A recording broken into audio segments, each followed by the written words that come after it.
यशवीर महाराज जी आपके पास। यशवीर महाराज जी, आप तो सभी हिंदू दुकानदारों से कह रहे हैं कि साहब आप मूर्ति लगाओ, और स्वेच्छा से कोई लगा भी सकता है, इसमें कहीं कोई कानूनी अड़चन नहीं है। मैं आपसे पूछना चाहता हूं, आप भी कहते हैं ना कि भाईचारे और एकता के लिए जरूरी है। मैं आपसे पूछ रहा हूं, अगर मान लीजिए कोई मुस्लिम का ढाबा है, रहीम भाई का ढाबा, और मुजफ्फरनगर में है, कांवड़ रूट पर है, और वहां पर साफ साफ मेंशन है, लिखा हुआ है कि यहां पर बिना लहसुन प्याज के आपको भोजन मिलेगा, कोई कांवड़ वहां रुकेगा नहीं रुकेगा? और यशवीर जी महाराज अगर कांवड़ में जा रहे होंगे तो वो वहां रुककर खाएंगे या नहीं खाएंगे? अगर खाएंगे तो क्यों, और नहीं खाएंगे तो क्यों? इसका जवाब दे दीजिए। देखिए, पहले मैं आपको ये बताना चाहूंगा। सर सवाल का जवाब दे दीजिए, उसका सब बताते रहिएगा। नहीं, ये आवाज क्यों उठी? सर आवाज, हाँ, सर आवाज पर हो गया। फिर हमने कहा ना कि बहुत पहले आवाज सवालों की गाड़ी छूट गई थी साहब। उससे आगे की सवाल का जवाब यशवीर महाराज, सवाल का जवाब देखिए, सवाल का जवाब। हाँ देखिए, हम लोग अपनी शुद्धि का भी ध्यान रखते हैं।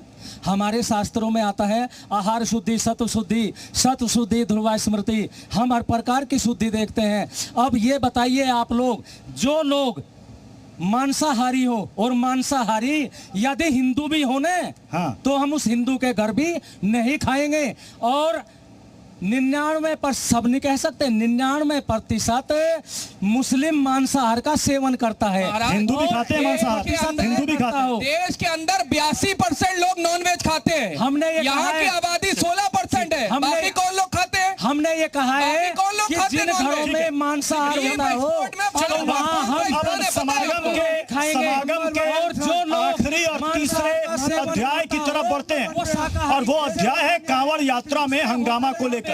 आपने देखा होगा उत्तर प्रदेश और उत्तराखंड से कई जगहों से तस्वीरें सामने आई, जहां पर कांवड़ियों के भेष पर कुछ लोगों ने कांवड़ियों के भेष में उत्पात मचाया, तोड़फोड़ की। सवाल है कि कौन है ये लोग, कहां से आए ये लोग? कहीं कांवड़ियों के भेष में कहीं कुछ दूसरे लोग तो नहीं घुस आए हैं, और अगर घुस आए हैं तो इनसे निपटने की कोशिश प्रशासन तो कर रहा है, लेकिन हिंदू धर्मगुरु भी जिम्मेदारी लेंगे क्या इनसे अपील करने की कि आप कांवड़ यात्रा पर निकले हो तो शांति व्यवस्था को बनाए रखो? यह भी आपकी जिम्मेदारी है। एक रिपोर्ट देखिए, उसके बाद इस समागम में तीसरे अध्याय में आगे बढ़ेंगे।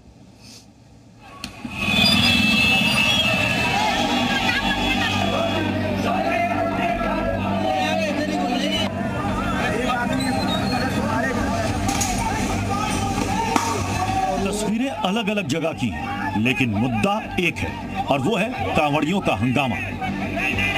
कभी ढाबे पर उपद्रव, कभी किसी बाइक को तोड़ते हैं, तो कभी ई रिक्शा पर लाठियां बरसा दी, तो कभी कार पर चढ़कर हंगामा करने लगे।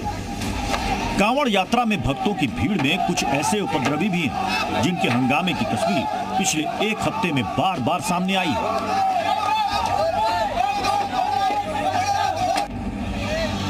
ये तस्वीर उत्तर प्रदेश के मोदी नगर की है। कार पर चढ़कर कुछ लोगों ने इस पर अपना गुस्सा उतारा। जानकारी के मुताबिक गाड़ी से टक्कर के बाद कांवड़ खंडित हो गई, जिसके बाद कांवड़ियों का गुस्सा कार पर फूटा। इसके अलावा मेरठ में भी विवाद हुआ, जब एक युवक अपने माता पिता के नाम पर कांवड़ लेकर दिल्ली की तरफ जा रहा था। इसी दौरान मेट्रो कॉरिडोर के स्टेशन के पास पहुंचा, तभी ऊपर काम कर रहे किसी मेट्रो कर्मचारी ने कांवड़ पर गुटखा थूक दिया, जिसके बाद कांवड़िए नाराज हो गए और सड़क पर बवाल करने लगे।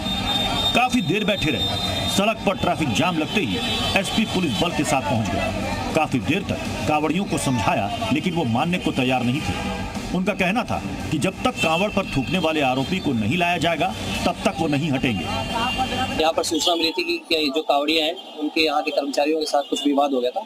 सूचना मिलते ही थाना प्रभारी और यहाँ के लोकल फोर्स मौके पर आया था, और यहाँ पर शांति व्यवस्था कायम है, और विवाद भी खत्म हो गया है, और दोनों पक्षों से बात हो गई। ऐसे कोई किसी भी तरह की कोई कार्रवाई नहीं चाहता है, और दोनों पक्ष अपने अपने गंतव्य पे जाते हैं। इन हंगामों में ज्यादातर वजह कांवड़ का खंडित होना था। अब इसे संयोग कहें या साजिश, ये मामला लगातार बढ़ता जा रहा है। सवाल है कि ये कौन है जो कांवड़ियों के वेश में उपद्रव फैला रहे हैं? क्यों कुछ लोगों की वजह से कांवड़ यात्रा बदनाम हो रही है?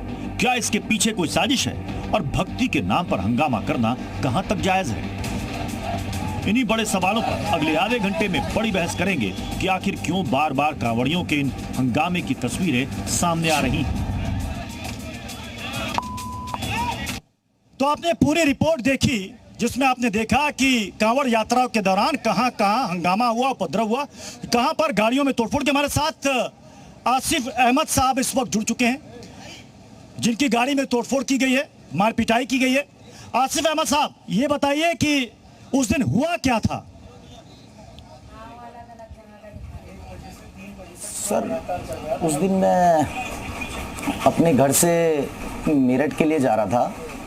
मैं अपने साले को छोड़ने जा रहा था मेरठ। तो मैं यहाँ से तकरीबन कोई 4 बजे देहरादून से निकला था, और देहरादून से 4 बजे निकलने के बाद मेरे को तकरीबन कोई 8 साढ़े 8 का टाइम हो गया था मेरे को छपार क्रॉस करते करते। तो ये छपार और मुजफ्फरनगर के बीच एक सिसोना गांव पड़ता है। उस सिसोना में एक लक्ष्मी ढाबा है, उसके आसपास ही मैं अपनी गाड़ी लेके अपनी साइड से जा रहा था। 30-40 की मेरी स्पीड थी। कोई बाइक वाला उसके साइड से निकल के आता है, एक कावड़िए के साइड से। तो उसको लगती है या नहीं लगती मेरे को खुद नहीं पता इस बारे में, लेकिन कुछ कावड़ियों ने मुझे हल्ला मचा के रोकने की कोशिश करी। लेकिन मैंने सोचा शायद वैसे ही हल्ला गुल्ला तो हो ही रहा था, मैंने कहा हल्ला गुल्ला हो रहा होगा। तो मैं आगे निकल गया। आगे तकरीबन 2-3 किलोमीटर आगे जाने के बाद इन लोगों ने एक चक्का जाम लगा दिया, अपने बीच में अपने जल वगैरह रख दिए, और काफ़ी सारे लोग खड़े हो गए डंडे वंडे लेके। तो उधर बस भी रुकी हुई थी, कारें भी रुकी हुई थी, बाइकें भी रुकी हुई थी। तो मैंने भी रोक ली नॉर्मली। तो मुझे क्या पता था कि ये मुझे रोकने के लिए इन्होंने जाम लगाया है। तो मैंने गाड़ी जैसे साइड, हल्की सी साइड दबाई, मैंने कहा साइड से निकालता हूँ। साइड दबाई मैंने लक्ष्मी ढाबे की तरफ, कच्चे में उतारी गाड़ी। तो इतने में तकरीबन के 100 से 150 लोग मेरे पीछे से आते हैं, वो है गाड़ी, वो है गाड़ी, वो है गाड़ी। मैं गाड़ी से उतर ही रहा था, इतने में वो लोग पीछे से आते हैं, लाइट खोल, अपनी लाइट खोल। मैंने लाइट खोली। उन्होंने पीछे मेरी डिक्की में नीली कलर की लाइट लगी हुई थी, वो नीली लाइट देखी। देखने के बाद मेरे पास आते हैं 4-5 कावड़िए, बोलते हैं नाम क्या है तेरा? मैंने कहा आकिब अहमद। तो बोलते हैं मुसलमान हैं? मैंने कहा हाँ मैं मुसलमान हूँ अल्हम्दुलिल्लाह। तो उन्होंने मेरे को मारना स्टार्ट कर दिया बस, जबकि मैं हाथ जोड़ता रहा उनके आगे। मैं बोलता रहा, बोले मुझे माफ़ कर दे, बोले मेरे से गलती क्या हुई है, बोले गलती तो बता मुझे, बोले जो भी मुझसे गलती हुई है मैं माफ़ी मांगने को तैयार हूँ, तेरे पैर पकड़ता हूँ। लेकिन उन्होंने मेरी कुछ नहीं सुनी। फिर आपको बचाया किसने? उन्होंने मेरे ऊपर एक कावड़िए के, हाँ सर, वो तकरीबन 15 से 20 मिनट बाद पुलिस वहाँ पर आ गई थी। उस बीच मैं 12 मिनट 15 मिनट 10 मिनट तक मैं बुरी तरह से पिटता रहा। उनके हाथों में बैंत के डंडे थे, बहुत मोटे मोटे। उन्होंने मेरे कमर पे सब जगह, अब मेरे बहुत निशान भी हैं। मेरे ये सर में चाकू लगे हुए हैं। एक कावड़ी के हाथ में चाकू था, उसने चाकू मारे मेरे इस सर में काफी जगह। ठीक है। तो फिर पुलिस आई, पुलिस ने मेरे को बचाया। हम देख भी पा रहे हैं कि आपको चोट लगी है। मैं उमेशानंद जी महाराज, आपने पूरी बात सुनी आसिफ अहमद की, इनके साथ क्या हुआ मेरठ में। अब ये बताइए कि कांवड़ यात्रा के दौरान ये कौन लोग हैं कांवड़ियों के भेष में जो इस तरह की हरकत कर रहे हैं? कौन है ये लोग? देखिए, बिल्कुल स्पष्ट बात है कि वर्ष में एक बार त्यौहार मनाने वाले पवित्रता के साथ अपनी कावड़ को लेकर आता है और भारतवर्ष से आता है, और कोई भी असामाजिक तत्व किसी भी प्रकार से उसकी कावड़ को खंडित कर देता है। और आपको समझना पड़ेगा, देखिए मैं, तो क्या ये असामाजिक तत्व आपको लग रहे हैं? देखिए आसिफ अहमद आपको असामाजिक तत्व लग रहे हैं? अगर कोई भी असामाजिक तत्व के द्वारा किसी की कावड़ को खंडित कर दिया जाता है तो उसमें कावड़िया वैसे ही रोष में रहते हैं, और उस रोष के कारण से मान लीजिए कोई हमारी कावड़ इतनी पवित्र है और कोई इसको खंडित कर देगा तो निश्चित तौर पर एक्शन वो तो कह रहे हैं मुझे पता भी नहीं चला, एक बाइक भी आ गई थी। हो सकता है कि गलती से, मैं तो इतना गलती से कावड़ को टच हो गई होगी गाड़ी। एक्शन का रिएक्शन तो होता है। अगर कोई भी कावड़ को खंडित करेगा, उसको किसी प्रकार का अपमान करेगा तो कावड़ तो आंदोलित होगा, क्यों होगा?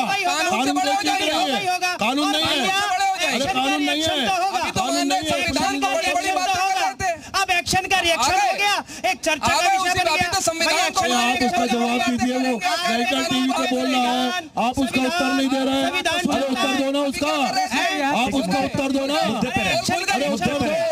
आचार्य नवल किशोर दास जी, आचार्य नवल किशोर दास, माइक दे दीजिए उनको, माइक दे दीजिए। आचार्य नवल किशोर दास जी, क्या ये धर्मगुरुओं की, आप लोगों की जिम्मेदारी नहीं बनती है कि कावड़ियों को आप समझाएं? मैं सभी शिव भक्तों से निवेदन करता हूं कि कानून में विश्वास रखें। जी। निसंदेह हम पवित्रता के साथ ये अनुष्ठान को पूर्ण करते हैं और कोई अवांछनीय व्यक्ति इस प्रकार का हमारे अनुष्ठान को अपवित्र करना चाहता है तो उसे चिन्हित करते हुए स्थानीय प्रशासन से बात करके उसे कानून के हवाले करें, कानून उसको दंडित करे। स्वयं कानून हाथ में न लें, ऐसा निवेदन करता हूं। पर मैं साथ में ये भी कहता हूं, अभी उधर से कह रहे थे आप संविधान को मानते हो, अरे पत्थर फेंकने वालों, गला काटने वालों, अरे त्रिशूल मारने वालों, अरे त्रिशूल मारने वालों, छोटी सी बात आप तलवार मारने वालों, होकी मारने वालों, शुरू हो गई, आप बड़ी अच्छी बात कर शुरू हो रहे गई, थे, बड़ा गला अच्छा कौन ज्ञान दे काटता रहे है? थे। गला हम तो मना कर रहे हैं, हम तो मना कर रहे हैं कानून हाथ में नहीं लेना, हम तो मना कर रहे हैं कानून हाथ में नहीं लेना, परंतु छोटी बात पे गला काटने वाले, तीसरे अध्याय पर रह रहा हूं। वाले कानून मुझे लगता है कि तीसरे अध्याय पर ही में रहना चाहिए।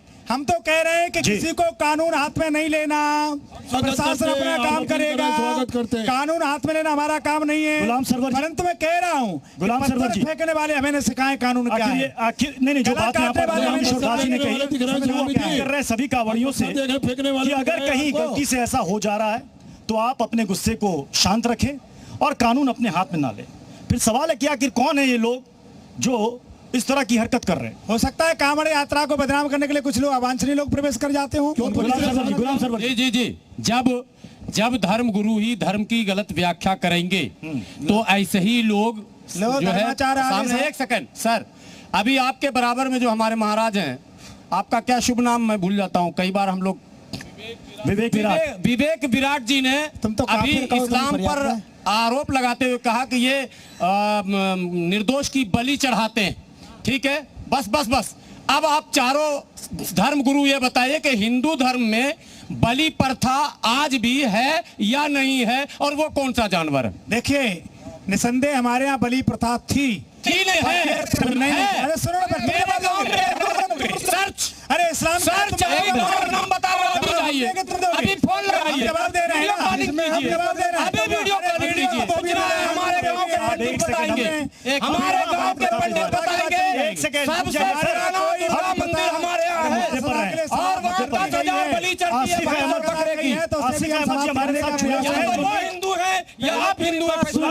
गुलाम सरवर जी, चूंकि पीड़ित है आसिफ अहमद जी, हमारे साथ जुड़े हुए मेरठ से, क्या कर रहे हैं? मैं आसिफ अहमद जी और कई की मैं आसिफ अहमद जी आपसे आपके पास आ रहा हूं। आप इस बहस को सुन रहे होंगे, आपके मन में भी कुछ सवाल होंगे, क्या कहना चाहेंगे? यहाँ पर धर्मगुरु भी हैं, मुस्लिम धर्मगुरु भी हैं, हिंदू धर्मगुरु भी की नहीं जाती हो कहीं। आसिफ अहमद जी कुछ कहना चाहते हैं?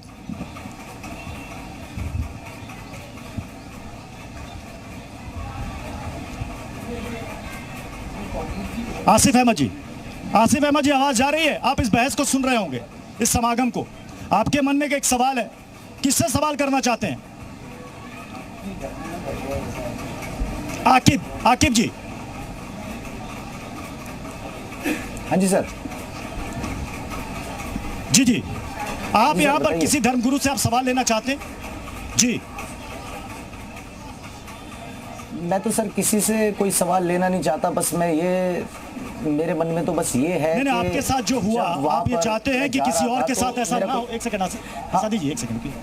हाँ। इनके साथ गलत हुआ तो मैं यही चाहता हूँ, जब मेरा कोई जल ना खंडित हो। मेरे हाथ से नहीं हुआ, मेरी गाड़ी से, हाँ, मैं ये चाहता हूँ कि किसी और के साथ ऐसा ना हो। बिना जल खंडित हुए मेरी इतनी पिटाई हुई है, और उसके बाद अगर कोई और हो, ये तो चलो मैं थोड़ा सा झेल गया या पुलिस ने मुझे बचा लिया, ऊपर वाले का बहुत बड़ा करम रहा मेरे साथ। अगर कोई और वहाँ मर जाता तो क्या होता? किसी और के साथ ऐसा ना हो, बस मैं ये चाहता हूँ कि किसी और कहना चाहेंगे। हालांकि ऐसा नहीं है कि सिर्फ मेरा जल खंडित भी नहीं हुआ, रुड़की में भी ऐसा हुआ, मुजफ्फरनगर में ऐसा हुआ, सहारनपुर में ऐसा हुआ, मुरादनगर में ऐसा हुआ। देखिए प्रत्युष जी, आपके चैनल के माध्यम से मैं कहना चाहूँगा कि अगर आप इनके साथ अगर कुछ गलत हुआ है और वाकई ही वो गलत है, हाँ, तो ये समर्थन के लायक तो नहीं है।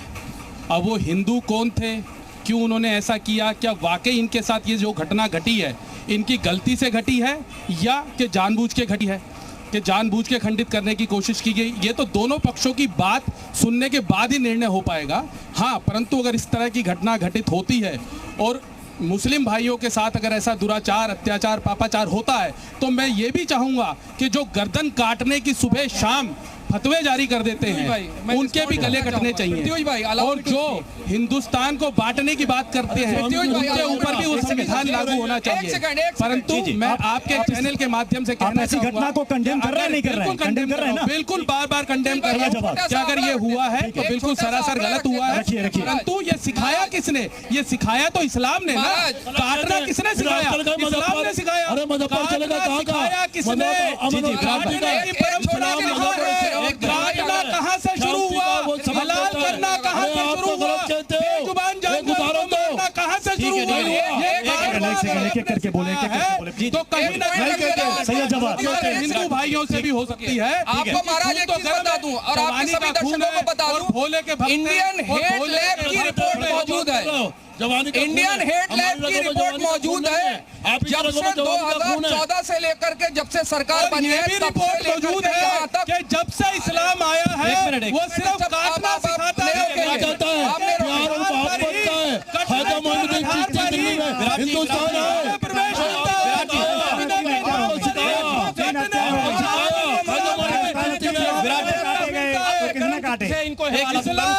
इस्लाम की पैदाइश ही कटने से होती है। कटता है तो कटना हमारी प्रथा नहीं है। गुलाम सरवर जी इसका जवाब देना चाहते हैं। गुलाम सरवर जी, धर्म आपको मुबारक, आप कटने पे मानते हैं, काटने पे मानते हैं। आप विराट जी हो गई बात, हम नहीं पॉइंट हो गया आपका। विराट जी, मैं तो सोच रहा था कुछ श्लोक और मैं वेद का भी हवाला देना चाह रहा था, मगर एक ऐसी कहानी मैं सुनाता हूं जिसको बच्चे भी पढ़ चुके हैं। महाराजा दशरथ शिकार पर गए थे और शिकार में अपने बूढ़े माँ बाप को यात्रा पर ले जाने वाले श्रवण कुमार को तीर लग गई। बस आप ये बताइए ये कहानी सही है या गलत है?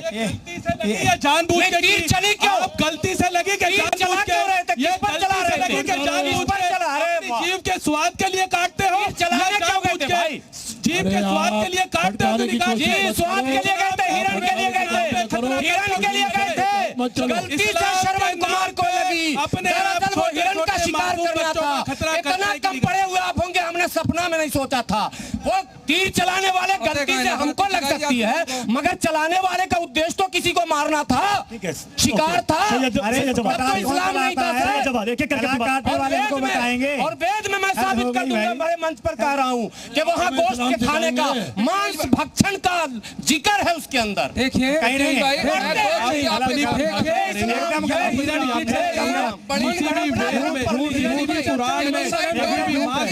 लोग नहीं आया। आप जैसे मानने वाले इस्लाम को लोग आए हैं, उन्होंने ये अपभ्रंश किया है, उन्होंने इस धर्म को बदला है। क्योंकि आज से पहले आप लोगों का जल्दी से सही जवाब। विराट जी, धर्म की व्याख्या के लिए मंच नहीं है। मंच ये था कि किसी व्यक्ति को राह चलते क्या मारेंगे आप? क्या किसी व्यक्ति की गाड़ी पलट देंगे क्या? मैंने तो कंडम किया। ये विषय था कि क्या किसी व्यक्ति की गाड़ी पलट देंगे सामने और उसमें कोई हिंदू क्या ये पहली घटना है? कई घटना क्या ये पहली घटना है? प्रत्युष ने कितनी घटनाएं हुई 2014 के बाद से अभी तक? कभी किसी के नाम पे 2014 के किसी के नाम पे बहन बहू बेटियों का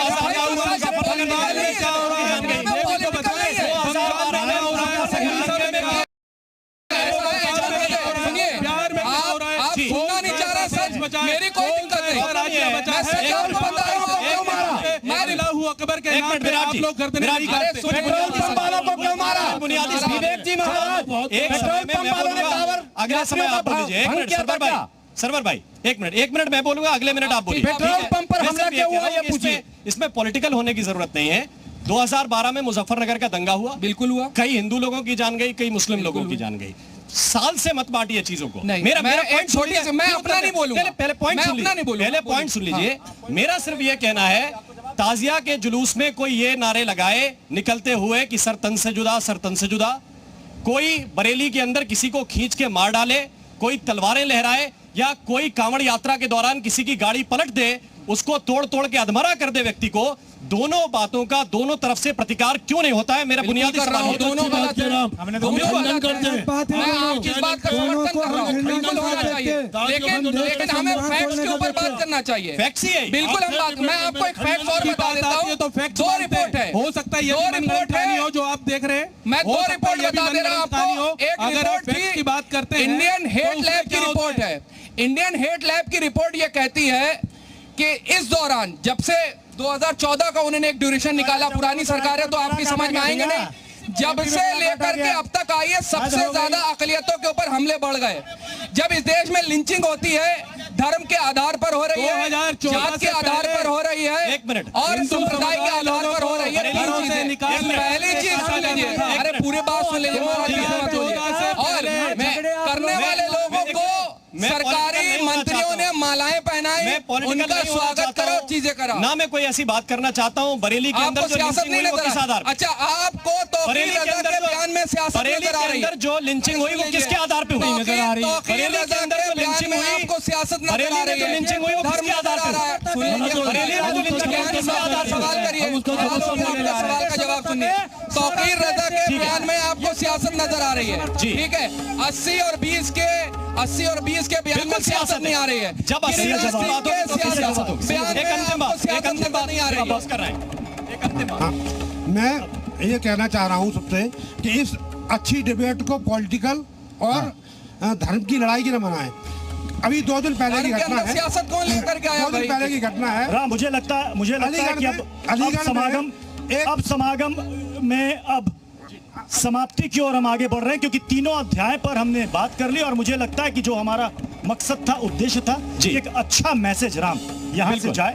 और मैं चाहूंगा कि एक स्वर में हमारे बाएं तरफ के मेहमान मुस्लिम धर्मगुरु, हमारे दाएं तरफ के मेहमान हिंदू धर्मगुरु एक स्वर से ये कहें कि ये भाईचारा यूं ही जारी रहेगी, किसी पर कोई टिक्का टिप्पणी नहीं, कोई आरोप प्रत्यारोप नहीं, सब एक है, सब एक है। और ना हिंदू खतरे में है ना मुसलमान खतरे में है, लेकिन कुछ लोगों की सियासत की दुकान खतरे में है। सर्वे भद्राणि पश्यन्तु मा कश्चित् दुःखात् भवेत्। बहुत बहुत धन्यवाद, बहुत बहुत शुक्रिया आपका।